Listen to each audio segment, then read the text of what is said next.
Donc là, ben, je vais ouvrir un projet existant, hein, pour ceux qui avaient vu déjà sur développer.com, c'était le petit jeu de plateforme que j'avais mis sur développer.com. Mais je vais vous montrer juste en ouvrant le projet, vous allez voir tout de suite la petite boîte de dialogue. Voilà. Quand l'IDE fait un traitement un peu long, on a une petite fenêtre qui s'affiche au premier plan. Et comme ça, on voit qu'en fait, l'IDE est en train de travailler. Même chose, alors je déplace un peu la vue, le retour. On a dans la vue projet, on voit que le statut de l'analyse de code, là, de l'audit de code est terminé. Et quand ça prend vraiment du temps, on voit la barre de progression défiler là. Mais enfin, je trouve après de manière juste comme ça au niveau sensation, c'est mieux que ce que c'était. Moi, j'apprécie ce LSP là, cette complétion de code là qui répond mieux qu'avant. Et il y a eu pas mal de corrections apparemment apportées sur cette 10.4.2, sur cette partie-là. Hop, on a dans la partie code, on va voir aussi, alors je pense que c'est toujours lié au LSP aussi, il y a en bas dans la barre de statut une petite rubrique là, supplémentaire par rapport à ce qu'il y avait avant. On voit en temps réel les éventuels messages, le nombre d'erreurs, de warnings ou de conseils. Alors par défaut, c'est ce que j'ai constaté, l'installation que j'avais de la 10.4.2, il n'affichait que les erreurs. On peut jouer sur ce comportement-là en allant dans les options, outils, options, hop, interface utilisateur, options de l'éditeur, langage, et l'audit de code se configure ici. Là. On a trois onglets pour ça. Et par défaut, il n'était configuré que pour afficher les erreurs. Moi, j'ai voulu tester, donc j'ai coché tout et j'ai changé. Ici, on peut voir, euh, il y a plusieurs moyens de le signaler dans le code, soit des petites vaguelettes sous le mot en erreur, il y a différents types de petites vagues, soit un trait plein ou des points. Voilà. Et en affichant tous les types de messages qui peuvent être renvoyés à l'utilisateur, les erreurs, les avertissements, les conseils. Hop, et ça donne, après, du coup, quand on tape, alors c'était un petit projet existant, mais je peux, par exemple, je vais peut-être zoomer un peu plus si ça paraît petit. C'est peut-être plus lisible comme ça. Et du coup, là, par exemple, je vais faire exprès. Voilà, il souligne. Alors, comme j'avais mis des petits points, c'est plus des petites vagues, mais c'est des petits points. Et quand je passe le curseur de souris dessus, j'ai le message d'erreur sans avoir à compiler le programme. Voilà, il me dit que la variable n'est pas déclarée. Et en bas, on le voit, le petit compteur 1 de l'erreur. Après, on peut hop, déclarer la variable. Voilà. Et du coup, ce n'est plus une erreur, c'est un conseil maintenant. Alors pareil, je peux passer le curseur dessus. Et le conseil, c'est que la valeur affectée à la variable toto, on ne l'utilise jamais derrière. Donc ça peut être, je trouve que c'est pratique, c'est rapide. J'ai pas senti en saisissant le code, c'est des process qui tournent en arrière-plan. Du coup, c'est pas pénalisant non plus lorsqu'on saisit un peu rapidement. Et ça peut être, c'est très pratique. Après, là, j'ai utilisé un raccourci clavier. Je ne sais pas si vous le connaissez, ça existe depuis un certain temps, hein, mais ça permettait de déclarer automatiquement la variable. C'est le menu refactoring, déclarer une variable. Contrôle Shift V en l'occurrence. Et voilà, c'est des petits raccourcis que moi j'aime bien utiliser. Il y en a un autre aussi que j'aime bien, toujours accessible par le menu refactoring, c'est extraire une méthode. Je peux montrer. Donc, on est là-dessus. Par exemple, voilà, j'ai une procédure là, c'est qui, qui ordonnance en fait les différents plans, parce que c'est un petit jeu en 2 dimensions, et du coup, il y a plusieurs plans parallèles qui sont affichés. Et on affiche d'abord celui qui est le plus loin au fond de l'écran, et puis on s'approche du point de vue de l'utilisateur. Donc, c'était juste ça, là. Mais là, par exemple, cette boucle for, par exemple, je me dis, ah ben, finalement, ce bout de code, j'en ai besoin je vais le sortir, le mettre dans une fonction parce que je peux en avoir besoin ailleurs. Et du coup, clic droit, refactoring, extraire une méthode. Donc, le bloc sélectionné, il me propose voilà, le nom d'une méthode.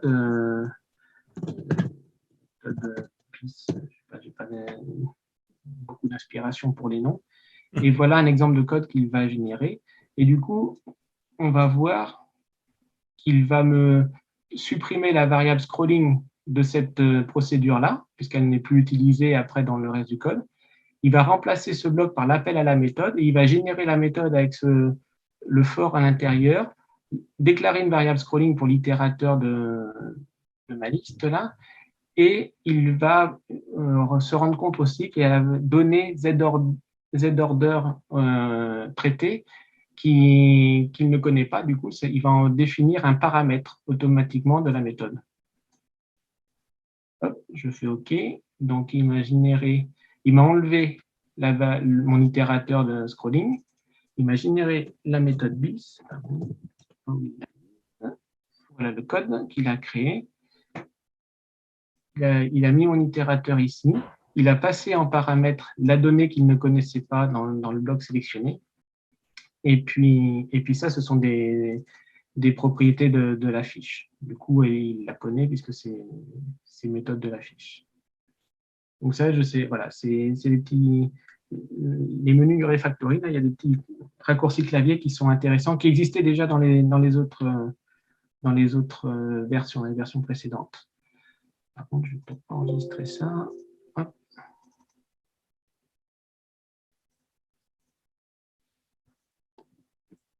Hop.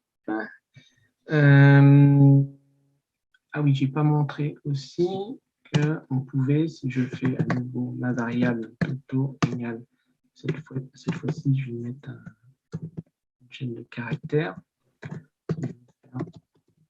Quelque chose comme ça. Ah oui, je voulais faire ça. On peut avoir deux erreurs sur la même ligne. Il indique bien les deux. Quand je passe le curseur de souris sur celle-là, c'est bien le mot, la variable toto qui n'est pas déclarée. Quand je passe le curseur de souris ici, c'est la méthode toLove n'existe pas pour une chaîne de caractères. Donc, ce n'est pas gênant d'avoir même éventuellement plusieurs erreurs sur la même ligne. Il n'y a pas de problème, ils sont bien lus. On peut avoir aussi des warnings. Alors, des warnings, par exemple, si je fais... Hop. Alors là, les icônes se superposent un petit peu, mais j'ai une erreur parce que la variable toto n'est pas déclarée. Et j'ai un warning qui est que voilà, il va falloir évidemment que je déclare ma variable toto, mais que j'initialise éventuellement cette variable-là correctement. Comparaison de type signé et non signé, bon là, voilà. Et le conseil, on l'a dit tout à l'heure, c'est quand si je déclare la variable,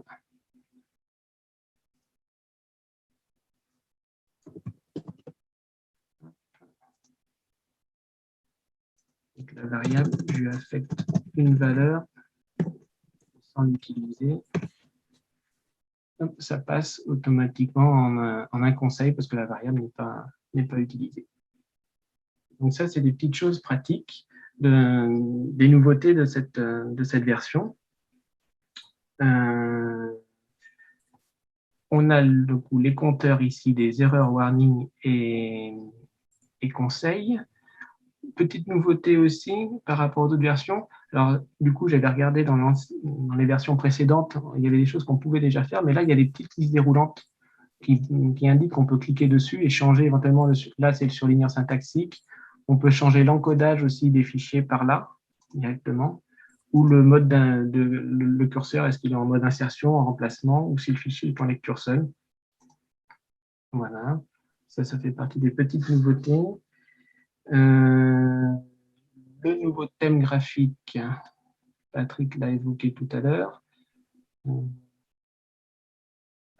Là, hop, ici. on peut changer, du coup, moi, il était en foncé, je préfère les couleurs foncées, mais le Mountain Matte, c'est celui-là. C'est un clair, mais léger, un peu moins blanc que le thème clair, un peu moins bleuté.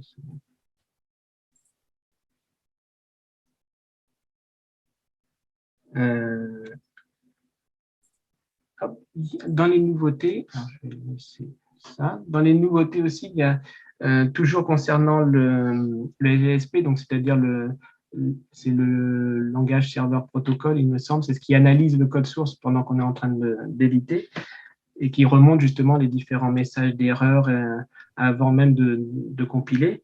Et ça permet, c'est l'outil qui permet aussi la complétion du code. Donc il y a eu des évolutions là-dessus aussi, des améliorations aussi, je trouve. C'est un peu plus rapide, surtout sur mon PC portable qui n'est pas très performant. Une petite optimisation, ça se sent tout de suite. Sur le PC fixe ou qui est plus puissant, ça se sent moins. Mais sur un PC lent, forcément, ça va se remarquer assez rapidement. Et il y a des petites choses nouvelles aussi, comme le contrôle-clic qu'on connaissait pour aller sur la définition d'une propriété ou la définition d'une fonction. Mais là, en fait, ça marche dans les deux sens. On peut cliquer dessus pour aller à sa déclaration ou recliquer dessus pour aller à l'implémentation. Il y avait ça. Il y a également des petites modifications. On peut modifier la signature d'une méthode. Par exemple, je ne sais pas, moi, je vais faire un test, par exemple. Et là, je ne me souviens plus du raccourci clavier, mais c'est la fonction synchroniser les prototypes. Voilà. CTRL, SHIFT, ALT et P. Et ça va mettre à jour automatiquement la déclaration de la procédure. Là, en l'occurrence, ça va la mettre à jour avec les nouveaux paramètres. Ça marche dans les deux sens. Je peux rajouter ici le paramètre et faire CTRL-SHIFT-ALT-P. Ça va modifier dans la partie implémentation la signature de la procédure ou de la fonction. Donc ça, ce sont des petites choses, enfin, à mon avis, assez très utiles. Ça permet de gagner un petit peu de temps. Je regarde mes notes. Juste mon tuyau, par rapport au contrôle-clic, oui. Normalement le contrôle-clic marche aussi sur le inherited maintenant. Donc on peut remonter sur les ancêtres. Oui, effectivement. Oui, là, j'avais pas vraiment Alors, pendant que tu cherches dans tes notes, oui. J'avais une question. Enfin, j'en ai deux en fait. Les raccourcis clavier pour les debugs. Exemple, ancienne version, le step over c'était le F8. Maintenant c'est Shift F8. Est-ce qu'on a la possibilité de changer les raccourcis disque A2? Alors je sais plus trop dans quelle version ça a pu avoir changé ça. Mais ça doit être pour le parcours profond et puis le passer au-dessus. De mémoire, ça a toujours été ça, mais effectivement, il y a peut-être eu des versions. Là c'est toujours F8 ou F7, oui. Pour le pas à pas approfondi, le F7 et le pas à pas F8.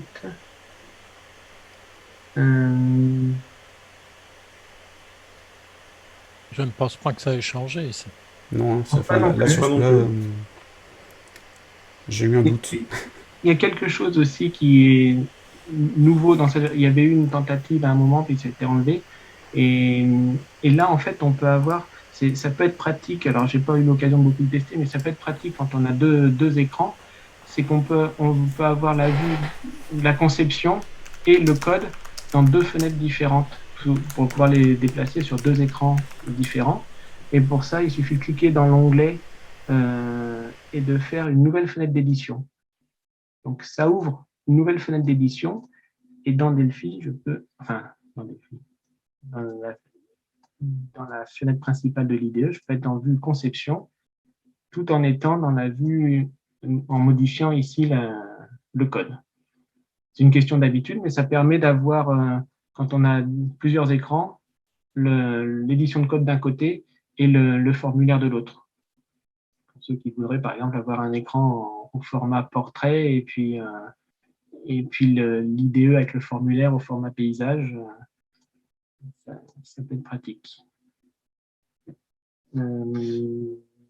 Tic, tic.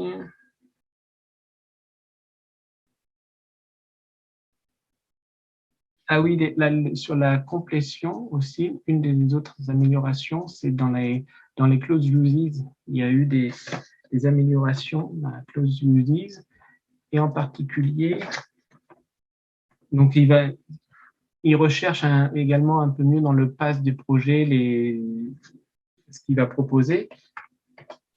Et si je mets, par exemple, alors là, j'avais le dialogue. Voilà, pour le dialogue, il me dit, attention, c'est déjà parti, je ne sais pas si vous l'avez vu. Dialogues. Voilà, FMI Dialogue already used. Quand on fait par erreur, voilà, on veut faire un uses, mais d'une unité qu'on avait déjà, c'est signalé, par exemple.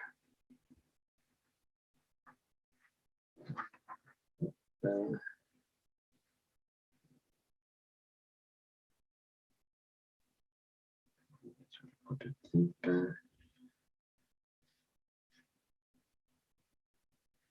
Après, il y a eu plusieurs petites modifications aussi esthétiques sur la fenêtre de compilation. Hop, voilà, avec succès. C'est des petits visuels en fait qui permettent de mieux voir tout de suite. Il y a un petit V en vert là, que la compilation s'est bien déroulée. Et il y a plusieurs petits ajouts comme ça graphiques dans plusieurs boîtes de dialogue. En particulier aussi, là, si je mets un point d'arrêt, je clique droit pour avoir les propriétés du point d'arrêt. Voilà, cette fenêtre là, il y a un peu plus de, enfin, c'est organisé différemment. C'était amélioré cette partie-là aussi. Dans les options également, il y a eu des évolutions esthétiques, cosmétiques, on va dire, sur les boîtes de dialogue.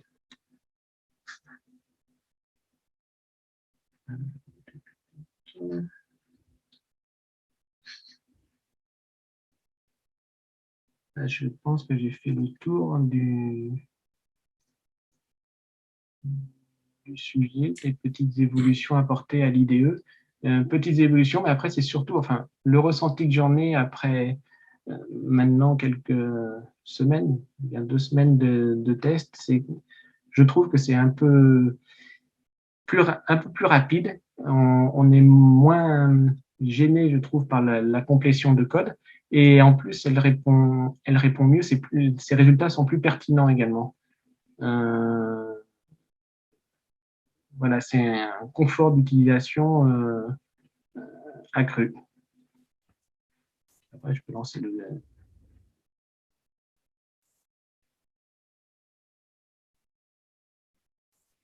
contrôle espace. Oui. J'ai fait contrôle espace.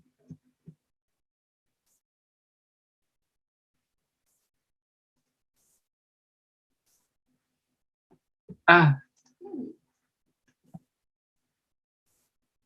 ici. Ne vous étonnez pas que que le curseur bouge, je suis en train de parler à Grégory pour le perturber.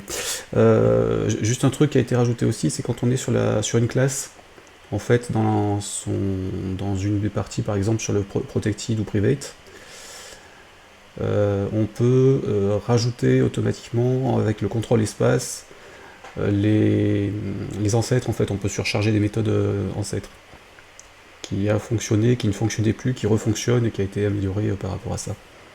Donc il remet tout ce qu'on peut surcharger à partir de là, donc hyper pratique quand on n'a pas envie de tout retaper.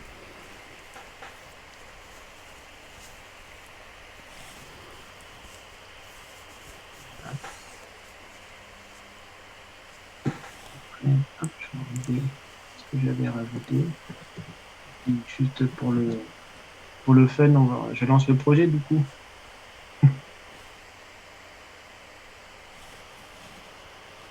Alors là, il va falloir que je mette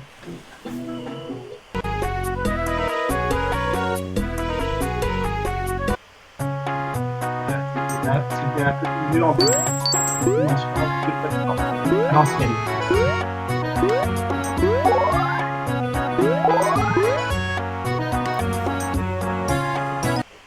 Voilà. Merci.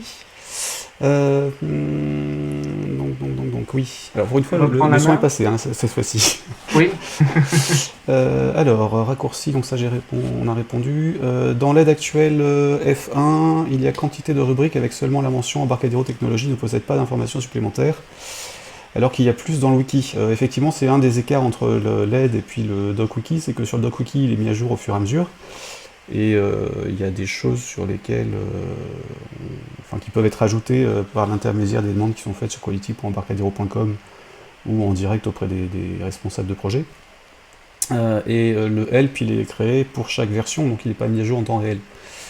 Du coup, effectivement, il peut y avoir des écarts. Donc si vous ne trouvez pas dans l'aide ou que la version que vous avez en français vous paraît pas claire, pas complète ou qui manque d'explication, n'hésitez pas à cliquer sur le lien qui est en dessous. Ah oui, alors du coup, si tu peux juste montrer, Greg, Oui. quand on est sur l'aide, on a un lien pour revenir sur l'aide en ligne, et puis on peut aussi, à partir de là, faire une demande par rapport à la page sur laquelle on est.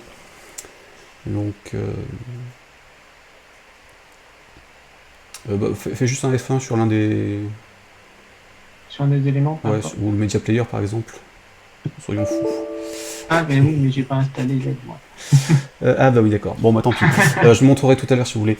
Mais effectivement, on a les liens entre eux, et donc faut pas hésiter à repartir sur la doc en ligne, si effectivement c'est pas clair, et puis à soumettre une demande derrière, s'il y a un souci.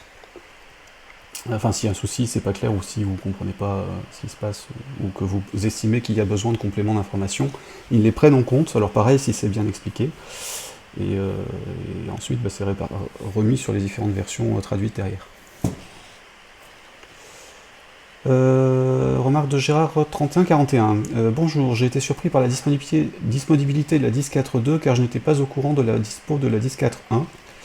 Peut-être que cette dernière n'a pas été largement diffusée. J'ai noté une bien meilleure stabilité de la 10.4.2 par rapport à la 10.4. J'avais beaucoup de problèmes avec LSP que j'avais finalement désactivé, comme beaucoup d'entre nous, je pense.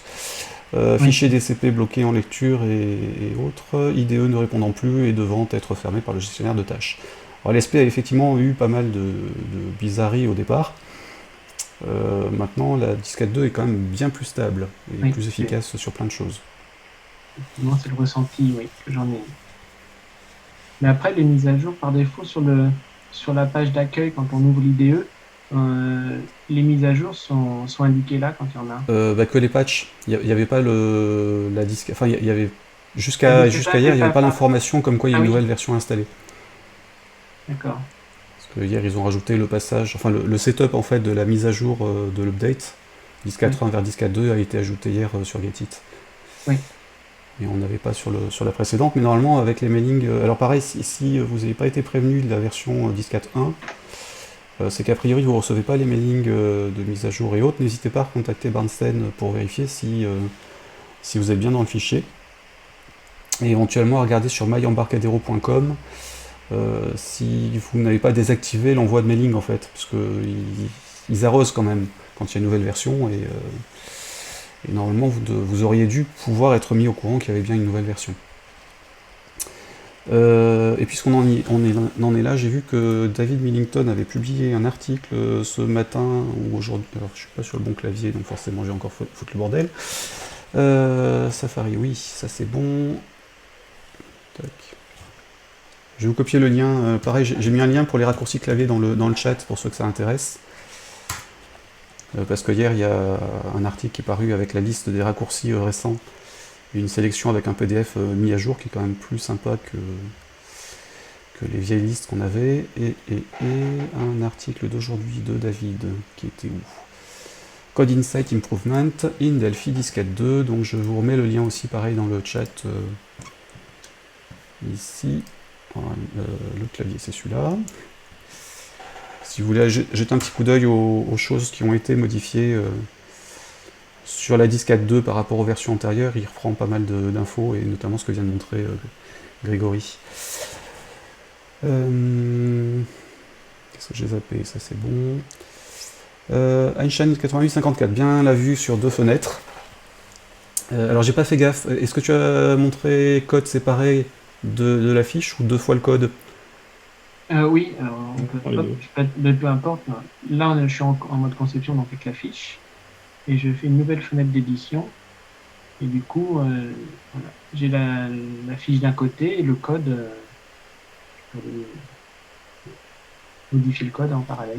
Ou D'accord. mettre, alors là, c'est pas le cas parce qu'elle a dû me, mais je peux aller mettre cette fenêtre-là sur un deuxième écran et comme ça avoir la fiche d'un côté et le code de l'autre. Et maintenant, si tu fais un clic droit sur 8 et 1 sur la fenêtre de code, tu peux rouvrir une nouvelle fenêtre d'édition. Et Oui, en fait, alors, il y avait la version 5. Oui, alors on peut le remettre sur un onglet, on peut le remettre sur le même onglet, et quand on fait des modifications dans l'autre, elles sont répliquées sur toutes. Donc on peut avoir un parcours d'écran à deux endroits différents de la même unité, c'est assez pratique. mm. Même si on n'a pas qu'un seul, enfin, même si on n'a qu'un seul écran, ça peut être sympa et servir.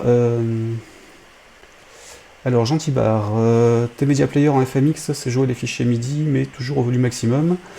MyMediaPlayer.volume est ignoré. Pourquoi? Oui, alors je ne sais le pourquoi j'ai pas regardé, mais j'ai constaté la même chose. Donc Alors, ça voudrait dire soumettre un ticket d'incident, non? ouais,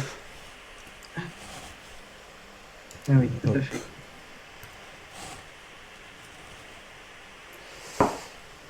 Alors, je copie ça. Ok. Mahmoud sur YouTube. Enfin, YouTube. Dans mon Delphi, parfois il n'ajoute pas les uses automatiquement, mais pour des composants basiques comme les boutons ou les edit, est-ce que c'est un paramétrage? Merci. Donc normalement, quand les unités qui sont rajoutées dans la partie interface correspondent aux unités des composants qui sont mis dans la fiche elle-même. Donc ce sont les seuls qui l'ajoutent automatiquement, hein, sauf si j'ai loupé un truc. Et normalement, si les composants sont standards, il devrait pouvoir ajouter les unités tout seul, puisque c'est l'IDE qui le fait au moment où on fait l'enregistrement de la fiche. Donc là, s'il y a un souci, est-ce que c'est sur des composants en particulier, projet VCL, FMX, quelle version de Delphi? Ça peut être des éléments qui nous permettraient de mieux répondre. Je ne sais pas si vous avez quelque chose à dire par rapport à ça. Moi, je n'ai pas constaté ça. Il continue à ajouter, comme toujours, les unités des composants. Mais comme tu viens de le dire, c'est bien au moment où on fait la sauvegarde. Si on dépose un composant sur une fiche, il n'ajoute pas et il n'a jamais ajouté automatiquement tout de suite le use qu'il faut. C'est au moment où on enregistre ou que l'on compile. Et puis en plus, ça ne devrait pas générer d'anomalies derrière, quoi qu'il arrive. Donc s'il voit les composants dans l'IDE, il doit savoir dans quelle unité ils sont. Donc ça devrait se faire tout seul. En tout cas, pareil, si c'est reproductible, il ne faut pas hésiter à remonter l'info selon la version ou au moins la soumettre. Sur des trucs comme ça, faut pas. Il y a développé.com qui est assez pratique hein, pour des petits incidents bizarres et des questions plus importantes, mais ça peut aussi permettre de trouver des solutions si vous êtes bloqué quelque part. Et d'ailleurs, Serge a remis le lien, pendant que j'y suis, je vais le dupliquer pour tout le monde aussi. La version 10.4.1 et des composants basiques boutons VCL. Ouais, non, ça à mon avis, il y a un problème d'installation quelque part. Ce qu'on peut peut-être dire, c'est qu'il existe des tas de plugins pour l'IDE et parfois certains plugins interfèrent avec le fonctionnement normal de l'IDE.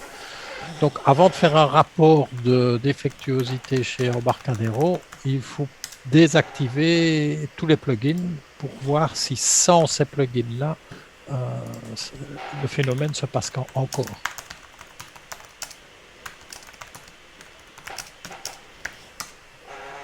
Je vais mettre le lien vers développer.com sur la partie Delphi sur le chat pour ceux qui voudraient aller faire un petit tour. C'est pratique. Puis il y a pas mal de personnes qui répondent quasiment dans les minutes qui suivent, n'est-ce pas Serge? À ceux qui se posent des questions. Donc là c'était bon.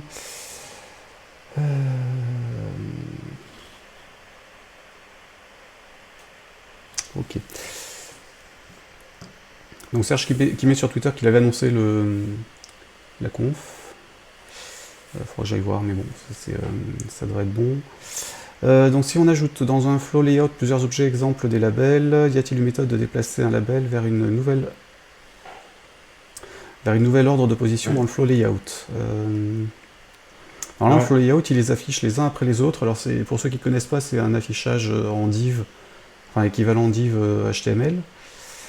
Donc on met les composants dedans et puis il les affiche horizontalement ou verticalement et puis il passe à la ligne suivante quand ça déborde. Ou à la colonne suivante quand ça déborde. L'ordre, c'est l'ordre de création des composants dedans, si je ne me trompe pas. C'est un composant FMX, hein. FireMonkey. Pour changer l'ordre, tu es obligé de couper-coller les composants dans l'ordre où tu les veux, en fait. Ouais, directement Chaque sur fois de que tu vas le l'affiche. couper et le recoller, il va se mettre en fin de liste. Ah oui, même pas dans l'ordre de l'affiche, solution, en fait, directement dans le concepteur. Ou dans le DFM, il faut aller modifier le DFM à la main pour réorganiser les composants. Bon, pas d'autres questions, donc on peut continuer. Ah si, il y a un petit truc aussi dans les nouveautés oui, de l'IDE, c'est le fait de pouvoir rajouter plus facilement qu'avant une nouvelle plateforme, une nouvelle cible.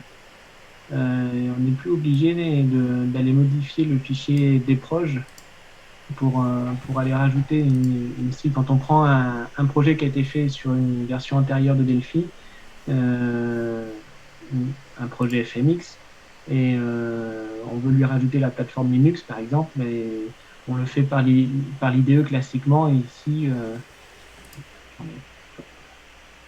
on peut rajouter la plateforme Linux facilement ici. On n'est plus obligé d'aller modifier à la main le fichier des projets. C'est-à-dire qu'avant, si on n'avait pas la plateforme Linux sur un IDE et qu'on créait le dproj, Linux n'apparaissait pas dans le dproj, il n'était pas possible de le rajouter. Il fallait le modifier à la main. Maintenant, c'est supporté. Voilà. Alors, pendant que vous y êtes, alors il y a un commentaire de Nostroyo63 sur Twitch. La fluidité du jeu est impressionnante, c'est fait juste avec des composants de base, point d'interrogation. Ah oui. Et bravo. Donc j'étais en train d'aller chercher sur développer.com l'article sur lequel tu avais mis l'info, histoire de copier le lien à tout le monde, comme ça ils verront les... Parce que Grégory a publié les sources de ce truc-là. Ouais. Oui, c'est que les composants standards, hein, c'est des... Ça doit être... alors je sais plus dans quelle rubrique tu l'avais mis par contre. Les graphismes, et puis du coup, depuis, j'avais rajouté une musique et puis des sons, ce n'est pas de moi. J'ai mis, c'est des choses gratuites qui viennent du site Game Open Art, je crois. Open Game Art. Open Game Art, oui, ça doit être ça plutôt. Je vais chercher le lien du source. Ah bah non, de toute façon, il y avait une vidéo hein, sur YouTube avec le truc. Oui, après lui, oui, j'avais mis un petit article sur développer, et puis il y est sur mon site sinon aussi, gbesoft.fr.